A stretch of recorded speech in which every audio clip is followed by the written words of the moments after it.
Judges 15 and 15 till 20. Judges 15 till 15 and 15 and 15 till 20.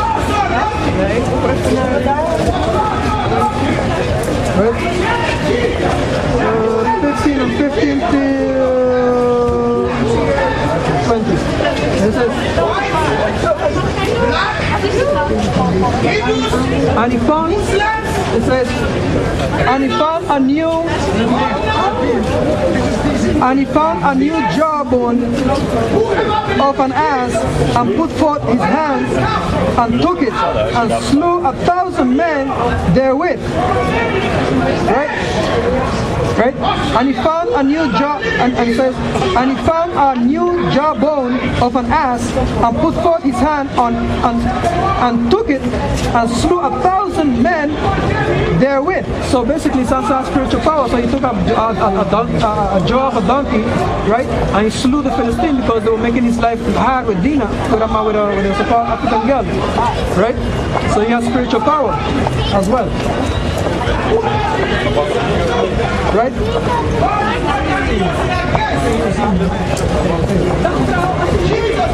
Right? And Samson said, with a jawbone of an ass, heaps upon heaps, with the jaw of an ass have I slain 1,000 men. So you see, he slay 1,000 men with a heap of an ass. With a jaw of an ass. And he said heaps upon heaps of Africans that he killed. Right?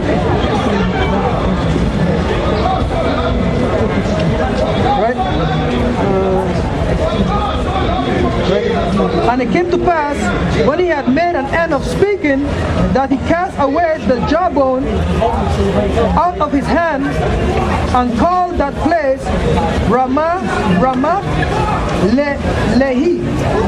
Lehi. And he was so athirst, and called on the Lord, and said, Thou hast given me this great deliverance into the hands of thy servants, and now shall I die for thirst, and fall in the hands of the uncircumcised? It's also going on there too, because the parents telling that they are uncircumcised, and I said that the Philistines are uncircumcised. But your mother tell you also whether they are uncircumcised. And your father told you as well that they are uncircumcised. But the Most High clave and a hollow place that was of a jar, and the Most High clave and hollow place that was in the jar, and there came water thereout. And when he had drunk, his spirit came again, and he revived. Wherefore he called the name thereof Enhakkore, which is in Lehi into this day.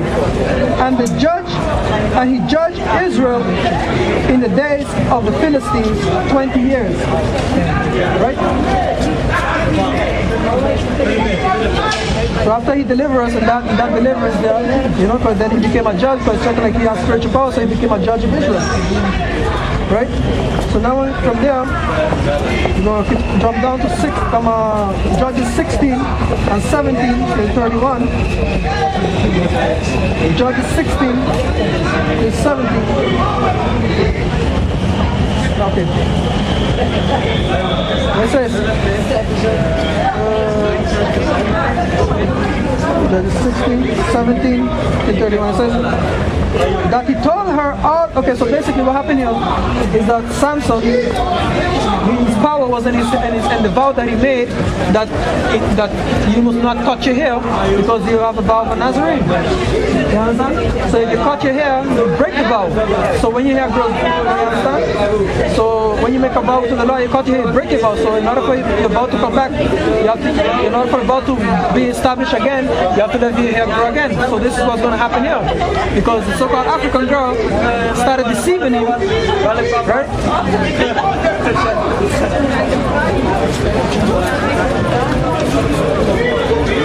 Started deceiving him, right?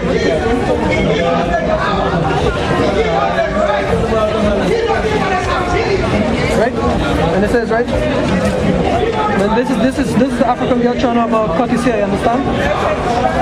When he was sleeping. So it says right that he told her all his heart and said unto her, there has not come a razor upon my head, for I have been a Nazarite unto the Most High from my mother's womb. So you see, he broke the vow by telling her. You understand? He broke the vow by telling her. You understand? He broke the vow by telling her. Where was his power? Where was his vow? Right, it says, and he told her all his heart and said unto her, there has not come a razor upon my head, for I have been a Nazarite unto the Most High from my mother's womb. If I be shaven, then my strength will go from me, and I shall become weak and be like unto any other man. Right? And when Delilah saw that he had told her that he had told her all his heart, she sent and called for the Lord of the Philistines, saying, come. You see, so she betrayed Samson, right? Come up this once, for he has showed me all his heart. Then the Lord of the Philistines came up unto her. You see, that's why woman is the most dangerous thing. Then the Lord of the Philistines came up unto her and brought the money in their hand. And she made him sleep unto her knees. And she called for a man, and she caused him to shave off the 7 locks of his head. And she began to afflict him, and his strength went from him. Right? And she said, the Philistines be upon thee, Samson. And he awoke of his sleep and said, I will go out as at other time, therefore, and shake myself. And he wist not. Salaki, I'll read that again. I will go out as at other times, because the other time they tried to kill him, but they tried to tie him up and all these things, and he still burst the rope. You understand? When he heard the Philistine come, but this time they cut his hair, the vow is broken. So now the Philistine comes for him, but he thinks he's going to go this time again and do what he did to them the other times as he did. So it says here, I will go out as at other times before and shake myself, and he wist not that the Lord had departed from him. But the Philistine took him and put out his eyes and brought him down to Gaza. So the Philistine came and they dig out his eye and brought him down to Gaza and bound him with fetters of brass. So now you good? Where from? I see, since they have them Christian playing music and thing on the side, they don't even want to talk to me. You know, they're thinking like I'm one of them Christians too. You know? I ain't got nowhere else to go, you know, because this damn rain. I'm just, you know, no problem. Just, you know, preaching today, you know. Right? But the Philistine took him and put out his eyes and brought him down to Gaza and bound him with fetters of brass. And he did grind in the prison houses, which means they put him in slavery. So you see why the Philistines got to be put in slavery, got to be destroyed? Because they took a man of the Lord and put him in slavery, and they dig out his eyes and too. So you should know what's going to happen. Right? Howbeit the hair of his head began to grow again after he was shaven. So after the hair began to grow again, you know, he decided the Lord is going to come back to him again after he had grown again. You know, the Lord is going to start dealing with him again, basically. Then the Lord of the Philistines gathered them together for to offer great sacrifice. Salakim. And it says, then the Lord of the Philistines gathered them together right? For to offer a sacrifice unto Dagon, their god.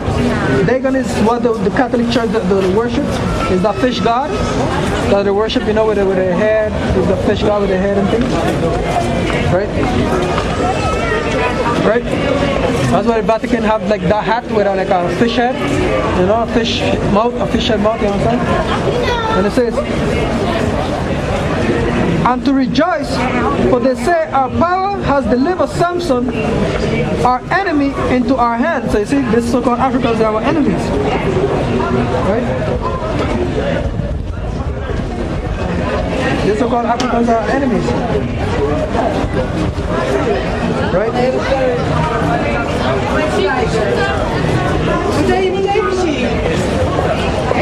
Right.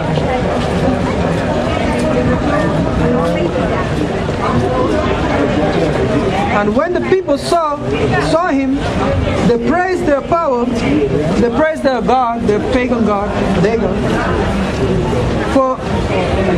For they said, our God has delivered into our hands our enemies and the destroyer of our country. We slew many of us. We slew many of us, right? Because Samson slew thousands of them, right? But now this is going to be the great slaughter now. This is the deliverance now, because